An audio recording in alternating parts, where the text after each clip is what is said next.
Example number 3 को देखिएगा, अच्छा है और आपसे मैथमेटिकल स्किल पूछना चाह रहा। पंजाब 98C में पूछा गया था।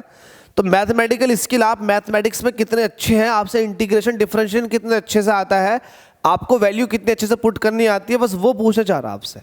इसमें कुछ जब इस तरह का रिलेशन होता है ना, d∅/dt something divided by dt, तो भाई उसमें फिर डिफरेंशिएशन के ऊपर क्वेश्चन तो बनता ही है।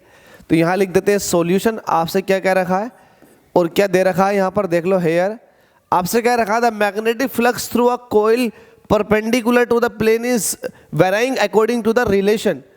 तो देखो जो मैग्नेटिक फ्लक्स है वो कुछ इस तरह से वेरी कर रहा है, तो ये इंस्टेंटेनियस फ्लक्स चेंज हो रही है, तो टाइम पर डिपेंडेंट है। हमसे कह रहा है calculate the induce current through the coil at t = 2 second. तो t = 2 सेकेंड पर आपको ये बताना है कि करंट कितना इंड्यूस करंट कॉइल के अंदर से पास होगा, लेकिन यहाँ पर कॉइल का रेजिस्टेंस भी दे रखा है। तो देखो आपको एक चीज़ पता है, ईएमएफ जो होता है उसको आप पोटेंशियल डिफरेंस या फिर वोल्टेज भी कह देते हो।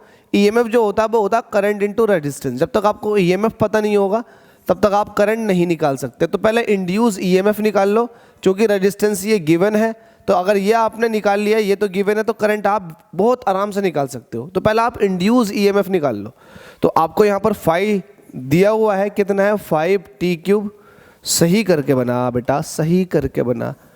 5t³ plus 4t² plus 2t minus के 5, ये वेबर में आपको दिया हुआ है मैग्नेटिक फ्लक्स।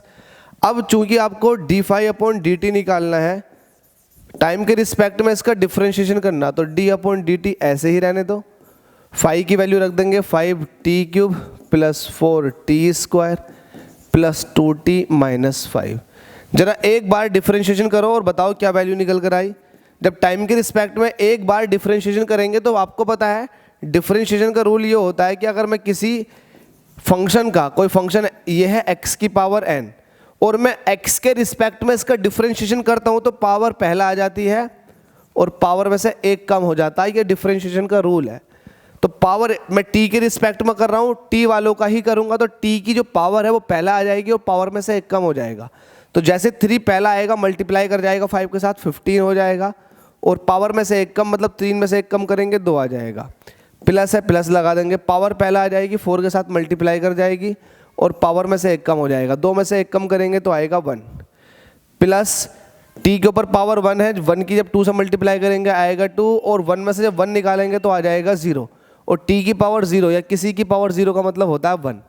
तो 1 से जब 2 की मल्टीप्लाई करेंगे तो ये आ जाएगा 2, इसके साथ t नहीं है तो इसका 0 हो जाएगा। तो ये d∅/dt आ चुका है। इट मीन्स ये आपके पास इंस्टेंटेनियस ईएमएफ आ चुका है। इंस्टेंटेनियस ईएमएफ आपके पास आ गया, लेकिन आपसे ये पूछा गया है t = 2 सेकेंड पर बताओ। तो आप कहोगे ईएमएफ एट, या आप ऐसा कहोगे induced EMF at t = 2 second. जरा बताओ t = 2 सेकेंड पर, तो ये t = 2 सेकेंड पर कितना होगा, तो 15 यहाँ पर 2 का स्क्वायर प्लस 8 यहाँ पर 2 प्लस का 2। सेपरेशन लाइन ड्रॉ कर देता हूँ, बाकी सॉल्यूशन इस तरफ करेंगे। ठीक है भाई,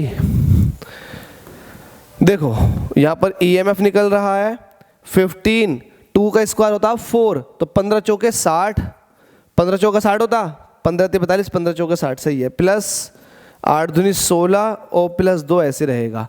अब बताओ 60 और 16 कितने हो गए, 76, 76 और 2 कितने हो गए 78। तो 78 आपके पास ईएमएफ आ चुका है, 78 वोल्ट। आगे क्या कह रखा है, आपसे कह रखा है कि अगर रेजिस्टेंस जो है R जो है वो 5 ओम है, ये मैं नहीं कह रहा, ये गिवन है, तो आप जो है इंड्यूस करंट बताओ। तो जो इंड्यूस करंट होती है वो ईएमएफ का मैग्नीट्यूड अपॉन रेजिस्टेंस होती है। ईएमएफ का मैग्नीट्यूड जो है वो आया 78, और यहाँ पर 78 के साथ साथ जो रेजिस्टेंस है वो है 5।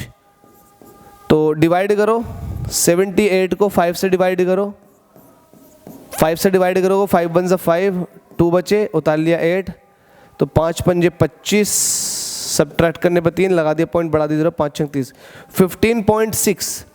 15.6 एम्पियर। तो तो इंड्यूस करंट की जो वैल्यू आई है वो आई है 15.6 एम्पियर, बस ये ध्यान रखना। तो कुछ नहीं करना, बस आपसे ये इंड्यूस इंस्टेंटेनियस ईएमएफ निकलवाना सीख रहा, मतलब जानना चाह रहा था कि आपसे ये आता है या नहीं आता।